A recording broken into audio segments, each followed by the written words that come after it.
One of the things I love about art clay silver is the ability to fire it inexpensively with a regular butane torch. There are some times when you can't fire it with a torch and you have to have a kiln. Some of those might be when you have a fireable stone that's larger than 5 millimeters in diameter, or perhaps you're using a glass cab in there. Those are times where we'd use a kiln. But for my project today, I can fire it to a full center, which means the molecular fusion of the molecules, in just 2 to 3 minutes. Now, you might be a little intimidated that we're working with such high heat. Don't let that stop you, but don't forget to keep in mind that there's some important safety details you need to attend to before you start torching your work.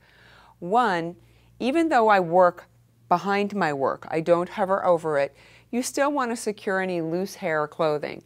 So I'm going to pull back my hair, and I'm just going to pull up my sleeves and make sure they can't dangle in the way. Now we're ready to start our torch and begin firing. So your torch has a few safety features so nobody can come along and just ignite it by only pushing the button. When you ignite, make sure you're at least 10 to 12 inches away from anything that might be flammable. So we put down the safety lock and we push the ignition, and then we pull back on the lock so we don't have to hold our thumb on it. Now when we go down to our piece, we're going to hold it about 3 to 4 inches away, and you'll begin to see some smoke. And where there's smoke, there's fire. You'll want to work in a room that's a little bit dim, so we're going to get our lights down lower. Now that fire is just that cellulose binder burning away. It's not necessarily toxic, but you don't want to inhale smoke, so it's important to work in a room that's well ventilated. And when it's dim, we're looking for a light salmon color for our pieces. See how it's curling? Don't be alarmed, it'll flatten itself out.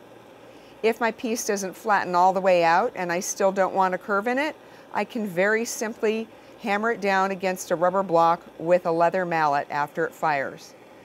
Now, you don't want to get it too bright.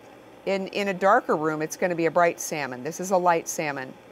I see a little area up here that got a little shiny. That was in danger of burning. So if it gets too bright, the way we control our torch is to pull it back or put it in, depending on the color. Remember, we want to see that light salmon glow. And I would recommend at least 3 minutes for a piece this size. Okay, we're just about done here. Just a few more seconds.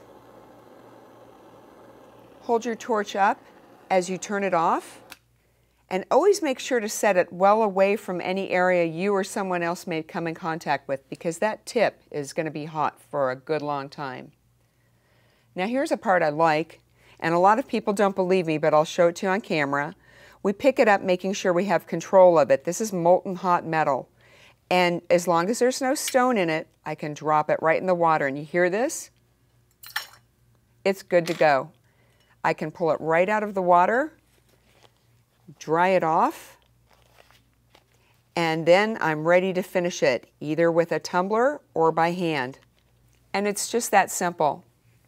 Be sure to check my video out on firemountaingems.com on how to hand finish your art clay silver. Thanks for joining me, and happy claying.